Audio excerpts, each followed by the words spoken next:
నమస్కారం. ప్రస్తుతం మనతో పాటు ప్రముఖ ఆధ్యాత్మికవేత్త, ప్రముఖ జ్యోతిష్య వాస్తు పండితులు ఉమామహేశ్వరరావు గారు ఉన్నారు. వారితో మాట్లాడిద్దాం. నమస్కారం గురుగారు. గురుగారు, మకర రాశి వారికి ఏప్రిల్ నెలలో ఎలా ఉండబోతుందో తెలియచేయండి. సర్వమంగళ మాంగళ్యే శివే సర్వార్థ సాధకే శరణ్యే త్రయంబకీ దేవి నారాయణీ నమోస్తుతే. ఓం గం గణపతే నమః. ఓం శ్రీ గురుభ్యో నమః. మకర రాశి వారికి అనగానే నా మనసు కూడా కొద్దిగా ఆందోళనకు గురైంది. అంటే ఈ రాశి వారికి ఆదాయం 7, వ్యయం 7, రాజపూజ్యం 2, అవమానం 5. ఈ యొక్క మకర రాశి వారికి ఈ నెలయందు మొదలై సంవత్సరాంతం వరకు కలుగుతున్న విధానాలు ఏంటంటే కొన్ని గడ్డు సమస్యలు కలుగుతున్నాయి. ఈ యొక్క రాశివారు చాలా మేధావులు, మెమరీ పవర్ ఎక్కువగా ఉంటుంది, ఆలోచనా పరులు. ఈ ఆలోచన వలన జరుగు పరిణామాలు ఏంటంటే తప్పుడుగా ఆలోచిస్తున్నారు. కొన్ని సందర్భాల్లో తప్పుడు ఆలోచనలు చేస్తున్నారు. ఆ తప్పుడు ఆలోచనలు జరుగుతున్నందువల్ల నష్టదాయకమైన, కష్టదాయకమైన పరిస్థితుల్లోకి వెళ్తున్నారు. సరే, ఈ యొక్క మకరము అంటే అర్థం ఏమిటి? మొసలి. దానికి దయా దాక్షిణ్యాలు, కరుణ వంటివి ఉండవు. దానికి ఆకలేస్తే ఇంకా ఉంటే తినేస్తుంది. అలాగే ఆలోచన ఈ మకర రాశి వారికి కూడా ఈ యొక్క సంవత్సర కాలంలో వస్తుంది. సరే, ఇటువంటి పరిస్థితుల్లో ఉన్నప్పుడు ఈ రాశి వారికి ఈ సంవత్సర కాలంలో ఆదాయ వ్యవహారాల గురించి మనం చెప్పుకున్నాము. ఏ రకమైనటువంటి పరిస్థితులు కలుగుతున్నది? ఉద్యోగ, వ్యవసాయ, వ్యాపార, కళారంగములు, అలాగే ఉద్యోగములో టీచర్స్ గురించి చెప్పుకోవాలి.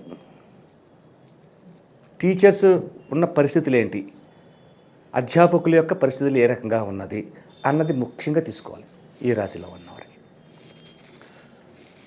ఈ యొక్క రాశిలో ఉపాధ్యాయులకు వస్తున్న విధానాల్లో కుటుంబంలో కలహములు రావడం, కేవలం ఉపాధ్యాయులకు మాత్రమే చెప్తున్నాను, మకర రాశి అందరికీ కాదు.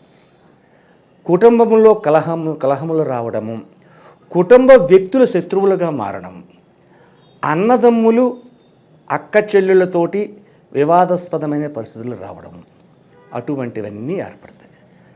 ఆస్తి సంబంధించిన విధానాల్లో తర్జన భర్జనలు పడిపోయి అనుకోని విధంగా ఏయో మాటలు మాట్లాడుకోవడం అనేటువంటివి సంప్రాప్తం అవుతుంది. కాబట్టి ఈ యొక్క ఉపాధ్యాయ రంగంలో ఉన్నవారు లెక్చరర్ అవ్వచ్చు, మాత్రమే ఒక హెడ్ మాస్టర్ అవ్వచ్చు, ఇటువంటి వారందరూ కూడా అతి జాగరూకతని వహించాలి. ఇక వ్యాపార రంగంలో ఉన్నవారు వ్యాపారాలు చేస్తున్నారు.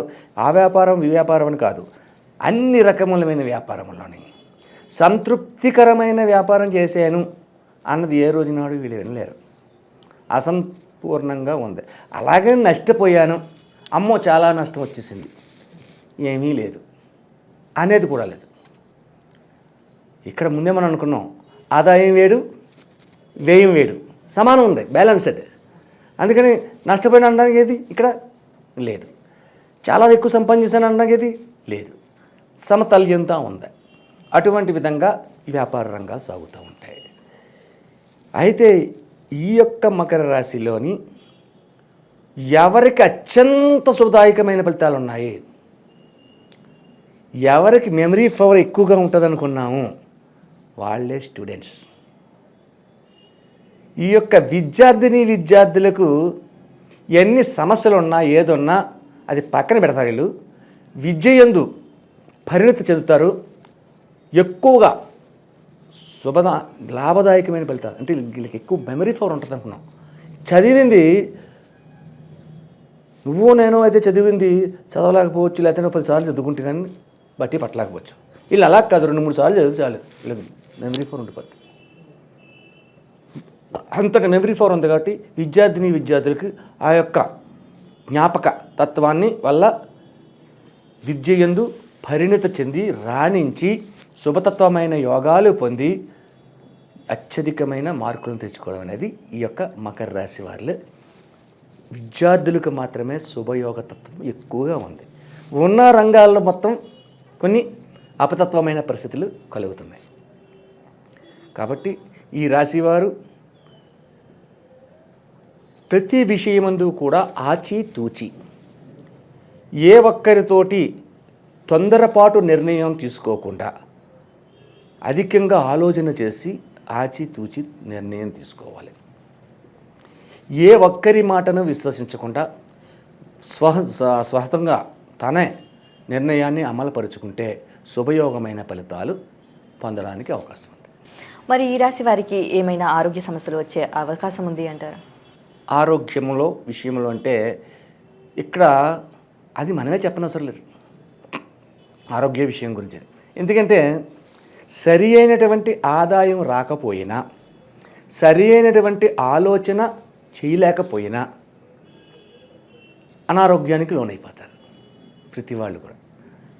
అది మనకి ముఖ్యంగా రాశిలో ఉన్నదా అంటే కాదు, రాశిలో ఉన్నది కాదు, మనం మా విధానంలోనూ మనకి అనారోగ్యాన్ని తెచ్చుకుంటాం, కొని తెచ్చుకోవడం అంటారు. అటువంటి విధానంలో ఉంటుంది. కానీ అధికమైన ఒత్తిడులకు లోనయ్యేది ఎక్కువ జరుగుతుంది కాబట్టి ఉండాలి.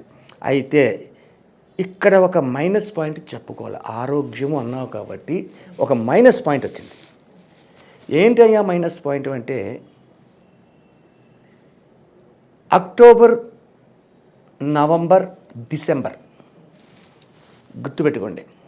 అక్టోబర్, నవంబర్, డిసెంబర్ ఈ యొక్క 3 నెలల్లోని ఈ యొక్క మకర రాశిలో ఉన్న స్త్రీ పురుష పిల్లలు పెద్దలు ఎవరైనా సరే జాగరూకతనే వహించుకోవాలి. యాక్సిడెంట్ అవ్వడానికి అవకాశం ఉంది. వాహన ప్రమాదం అక్టోబర్, నవంబర్, డిసెంబర్ ఈ 3 నెలల్లో వాహన ప్రమాదం సంప్రాప్తం అవ్వడానికి అధికమైన విధంగా కనబడతా ఉంది. కాబట్టి ఈ 3 నెలల యందు కూడా అతి జాగరూకత తీసుకోవాలి. దీనికి తగిన రెమెడీస్ కూడా మనం పాటించుకుందాం. అలాగే రెమెడీస్ కూడా తెలియచేయండి. ఈ యొక్క మకర రాశి వారికి చేయవలసినది ఏంటంటే, దత్తాత్రేయ దర్శనాన్ని చేసుకోండి. ముందుగా శ్రీదత్త దర్శనం వల్ల అనేక రకములైన శుభయోగములను పొందుతారు. అలాగే శివతత్వ విధానంలో శ్రీదత్త దర్శనం చేసుకుని దత్తాత్రేయ గుడిలోని పాలాభిషేకం చేయించండి. కొన్ని రోజులు పాలాభిషేకం, దత్తాత్రేయ గుడిలోని పాలాభిషేకం అంటే 100,000, 1,000, లక్షలు ఇవ్వక్కర్లేదు. ఒక నెలకే ఒక 50-60 రూపాయలు తీసుకుంటారు. మీరు వెళ్ళినా వెళ్ళకపోయినా మీ గోత్రనామాలు చదివి ఒక గ్లాసు పాలు ఎన్నో అక్కడ చదువుతారు, చాలు. అది ఆ రకంగా అభిషేక విధానాన్ని చేపించండి. తర్వాత శివాభిషేకాన్ని చేపించండి. సరే, ఇవన్నీ పట్ల ఉపయోగం ఉందా? అక్టోబర్, నవంబర్, డిసెంబర్లో అధికమైన ఒత్తిళ్లకు గురయ్యి అధికమైన రోడ్డు ప్రమాదాలకు గురవ్వాల్సిన పరిస్థితి ప్రభావాలు వస్తున్నాయి. అప్పుడు ఏం చేస్తే వీళ్ళ యొక్క పరిస్థితి ప్రభావాల నుంచి బయటపడతారు, ఇది ముఖ్యం. ఈ యొక్క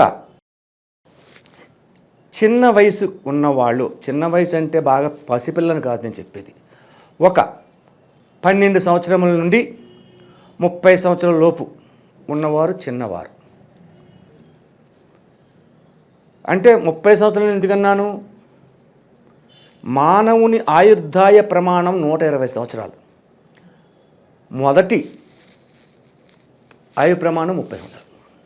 కాబట్టి 30 సంవత్సరాలు వీళ్ళందరూ చిన్నవాళ్ళు. కాబట్టి ఏదైనా ఒక శుక్రవారం నాడు పెద్దవాళ్ళు కానీ, లేకపోతే ఇంటిలో ఉండే పనిచేసే పని మనుషులు కానీ, ఇటువంటి వారు, లేకపోతే ఒక చాకలి కానీ శుక్రవారం నాడు సాయంత్రం దీపాలు పెట్టిన తర్వాత, కొద్దిగా చీకటి పడ్డ తర్వాత ఒక గుమ్మడికాయని తీసుకురండి. బూడిద గుమ్మడికాయ అంటారు.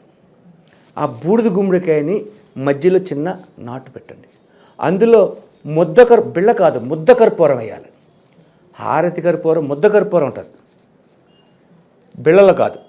ఆ ముద్ద కర్పూరం వేయండి, వెలిగించండి. వెలిగించి ఎదరకుంటా కూర్చోబెట్టండి. ఆ ముందు ఆ రాశి వారిని కూర్చోబెట్టిన, వెనకాల పెద్దలు కూడా ఉంచవచ్చు, పర్వాలేదు. ఒక దాన్ని గుమ్మాన్ దగ్గర అవతలగా, గుమ్మానికి అవతల ఉండాలి, గుమ్మం లోపల వీలు ఉండాలి, ఉండి దిష్టి తీపించండి. దిష్టి తీపించి 4 రోడ్ల సెంటర్లో ఎక్కడో చోట ఆ గుమ్మడికాయని బద్దలుగొట్టి ఒక శుక్రవారం నాడు చేయాలి. ఇది అక్టోబర్ నెలలో ప్రథమ శుక్రవారం, సెప్టెంబర్ నెలలో ప్రథమ శుక్రవారం, అక్టోబర్ నెలలో 2వ శుక్రవారం, నవంబర్ నెలలో 3వ శుక్రవారం. ఈ 3 నెలల్లో ఈ విధంగా చేయించండి. ఇలా చేసి ఆ తర్వాత ఆ రోజు ఎప్పుడైతే ఈ దిష్టి చేసి ఈ గుమ్మడికాయని కొడతారో ఆ రోజు నాడు కింద పడుకోవాలి. వీళ్ళు పైన పడుకోకూడదు, నేల మీద పడుకోవాలి. చాపో దుప్పడో ఏదో వేసుకుని మంచం మీద కాకుండా పడుకోవాలి.